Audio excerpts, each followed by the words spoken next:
तो आइए अब रसवान करते हैं ऋषि पंचमी की कथा का। एक समय राजा सिताश्व धर्म का अर्थ जानने की इच्छा से ब्रह्मा जी के समीप गए और उनके चरणों में शीस नवाकर बोले, हे आदिदेव, आप समस्त धर्मों के प्रवर्तक और गुण धर्मों के जानने वाले हो। आपके मुख से धर्म चर्चा श्रवण कर मन को महान शांति मिलती है, भगवान के चरण कमलों में प्रीति बढ़ती है। वैसे तो आपने मुझे नाना प्रकार के व्रतों के विषय में उपदेश दिए हैं। अब मैं आपके मुखारविंद से उस श्रेष्ठ व्रत को सुनने की अभिलाषा रखता हूँ जिसके करने से प्राणी के समस्त पापों का नाश हो जाता है। राजा के इन वचनों को सुनकर ब्रह्मा जी ने कहा, हे नृप श्रेष्ठ, तुम्हारा प्रश्न अति उत्तम और धर्म के प्रति उपजाने वाला है। मैं तुमको समस्त पापों को नष्ट करने वाला सर्वोत्तम व्रत सुनाता हूँ। यह व्रत ऋषि पंचमी के नाम से विख्यात है। इस व्रत को ग्रहण करने वाला प्राणी अपने समस्त पापों से सहज ही छुटकारा पा लेता है। उसे नरक में कदापि नहीं जाना पड़ता। इस व्रत का एक अति प्राचीन इतिहास और भी है। उस इतिहास को मैं तुम्हारे सन्मुख वर्णन करता हूँ। एक समय की बात है कि विदर्भ देश के उत्तंक नामक ब्राह्मण अपनी पतिव्रता पत्नी के साथ निवास किया करता था। उस ब्राह्मण दंपत्ति के एक पुत्र और एक पुत्री थी। उसके पुत्र का नाम सुविभूषण था। यह कुशाग्र और तीक्ष्ण बुद्धि वाला था। उसने अल्पकाल ही में चारों वेदों को पढ़ लिया था। हे राजन, उत्तंक ने अपनी पत्नी को परामर्श से अपनी पुत्री का विवाह एक सुयोग्य ब्राह्मण कुमार के साथ कर दिया, किंतु भगवान की गति ही कुछ ऐसी थी कि कन्या विवाह के 1 माह पश्चात ही विधवा हो गई।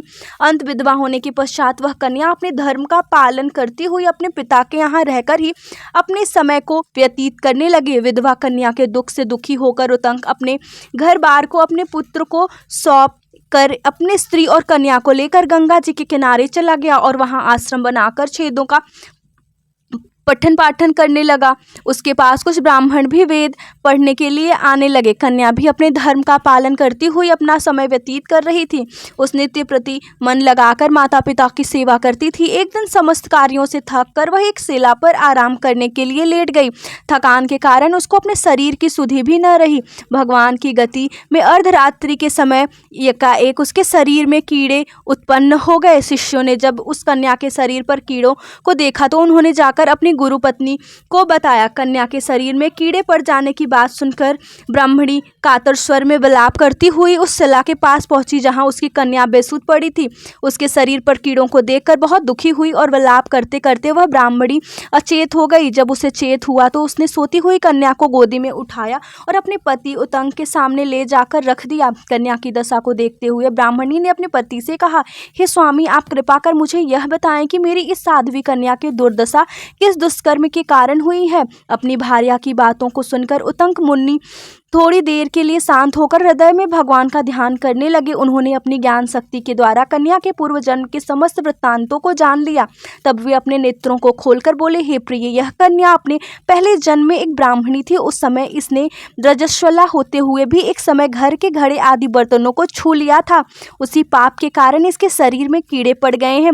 इसने शुद्ध होने के बाद अपनी सखियों के साथ ऋषि पंचमी व्रत को देखकर भी उसका आदर नहीं किया था। व्रत के दर्शन के प्रभाव से तो इस जन्म में इसको उत्तम ब्राह्मण कुल तो प्राप्त हुआ, परंतु उस व्रत का तिरस्कार करने के कारण इसके शरीर में कीड़े पड़ गए हैं। मुनि के वचनों को सुनकर सुशीला बोली, हे स्वामिन, जिस व्रत के दर्शन मात्र से आपके समान ब्रह्म तेजोमय उत्तम कुल में इसको जन्म प्राप्त हुआ और जिसका तिरस्कार करने से शरीर में कीड़े से भर गया, उस महान आश्चर्यजनक व्रत को आप कृपा करके मुझे सुनाएं।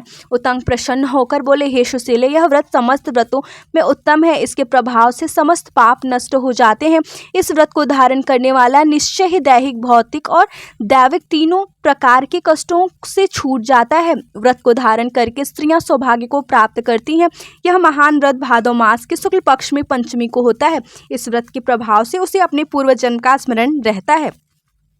अब आइए जानते हैं भविष्योत्तर पुराण की ऋषि पंचमी की व्रत कथा। युधिष्ठिर ने प्रश्न किया, हे देवेश, मैंने आपके श्रीमुख से अनेकों व्रतों का श्रवण किया है। अब आप कृपा करके पापों को नष्ट करने वाला कोई उत्तम व्रत सुनावें। राजा के इन वचनों को सुनकर श्री कृष्ण जी बोले, हे राजेंद्र, अब मैं तुमको ऋषि पंचमी का उत्तम व्रत सुनाता हूँ, जिसको धारण करने से स्त्री समस्त पापों से छुटकारा प्राप्त कर लेती है। हे नृपोत्तम, पूर्व समय में वृतासुर का वध करने के कारण इंद्र ने उस पाप को 4 स्थानों पर बांट दिया। पहला अग्नि की ज्वाला में, दूसरा नदियों की बरसती जल में, तीसरा पर्वतों में और चौथा स्त्री के रज में। उस रजस्वला धर्म में जाने अनजाने उसने जो भी पाप हो जाते हैं उनकी शुद्धि के लिए ऋषि पंचमी व्रत करना उत्तम है। यह व्रत समान रूप से चारों वर्णों की स्त्रियों को करना चाहिए। इसी विषय में एक प्राचीन कथा का वर्णन करता हूँ।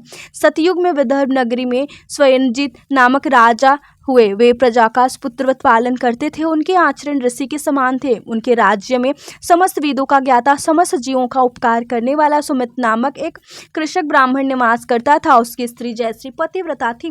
ब्राह्मण के अनेक नौकर चाकर भी थे। एक समय वर्षा काल में जब वह साध्वी खेती के कामों में लगी हुई थी, तब वह राजस्वला भी हो गई। हे राजन, उसे अपने रजस्वला होने का भास हो गया, किंतु फिर भी वह घर गृहस्थी के कार्यों में ही लगी रही। कुछ समय के पश्चात दोनों स्त्री पुरुष अपनी अपनी आयु भोगकर मृत्यु को प्राप्त हुए। जयश्री अपने श्रेतो दोष के कारण कुतिया बनी और सुमित को रजस्वला स्त्री के संपर्क में रहने के कारण बैल की योनि प्राप्त हुई, क्योंकि ऋषि दोष के अतिरिक्त इन दोनों का और कोई अपराध नहीं था। इसी कारण इन दोनों को अपने पूर्व जन्म का समस्त विवरण याद रहा। वे दानों, कुतिया और बैल के रूप में रहकर अपने पुत्र सुमित के यहाँ पलने लगे। सुमित धर्मात्मा था और अतिथियों का पुण्य सत्कार किया करता था।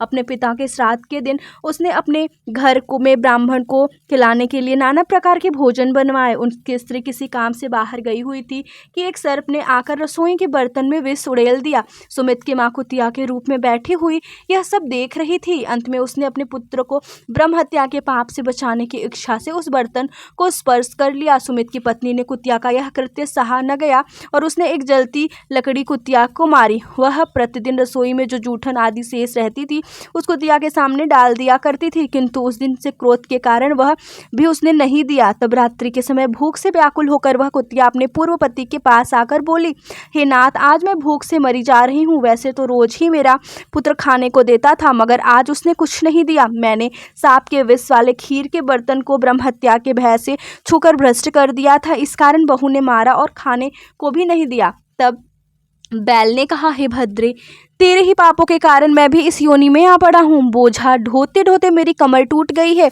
आज मैं दिन भर खेत जोतता रहा। मेरे पुत्र ने भी आज मुझे भोजन नहीं दिया और ऊपर से मारा भी खूब है।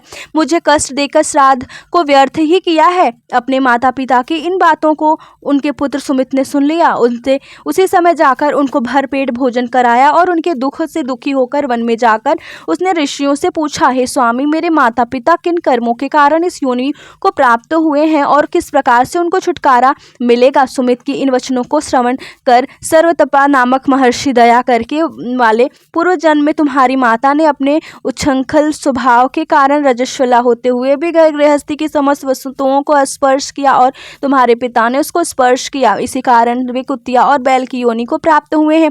तब उनकी मुक्ति के लिए ऋषि पंचमी का व्रत धारण करो। श्री कृष्ण जी बोले, हे राजन, महर्षि सर्वतपा के इस वचनों को श्रवण करके सुमित अपने घर लौट आया और ऋषि पंचमी का दिन आने पर उसने अपने स्त्री सहित उन व्रत को धारण किया और उसके पुण्य को अपने माता पिता को दे दिया। व्रत के प्रभाव से उसके माता पिता दोनों ही पशु योनियों से मुक्त हो गए और स्वर्ग को चले गए। जो स्त्री व्रत को धारण करती है वह समस्त सुखों को पाती है।